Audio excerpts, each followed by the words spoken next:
Peshawar press club में खैबर पख्तूनख्वा के 20 से ज्यादा ख्वाजा सेराओं ने नाच गाना छोड़कर अपना कारोबार शुरू करने का ऐलान कर दिया। ख्वाजा सेरा पारों के बकौल माशरे में नामासाइद हालात और तानों के बाइस नाच गाने को खैराबाद कहकर अब बुटीक खोलने का फैसला कर लिया है। खुशी से लेके जाके उधर बेइज्जती करते तो मैंने छोड़ दिया है।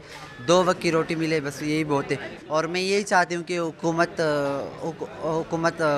कुछ हेल्प तो करे मेरे साथ। दूसरी जानिब मर्दमशुमारी में ख्वाजा सेराओं के लिए अंदराज का खाना न होने के बाइस ट्रांसैक्शन एसोसिएशन के ख्वाजा सेरा पिशावर हाई कोर्ट में मरकजी और सूबाई हुकूमत के खिलाफ रिट जमा कराने पहुँच गए। ट्रांसैक्शन की सदर फरजाना के बकौल मर्दमशुमारी फॉर्म में हमारे अंदराज के लिए खाना शामिल नहीं किया गया। पाकिस्तानी का हक है तो वो हमारा हक है, तो मैं कहती हूँ वो हमें दिया जाए और हमें दोबारा जो है ना रोडों पे और मजबूर ना करें ऐसे कामों पे। ख्वाजा सेरा एक तरफ जहाँ अपने हकूक की जंग लड़ रहे हैं तो दूसरी तरफ इनको हाई कोर्ट और दूसरे मकामात में तलाशी के वक्त भी मुश्किलात का सामना करना पड़ता है। कैमरामैन इमरान हसन के साथ हिरा शॉ, डाउन न्यूज़, पिशावर।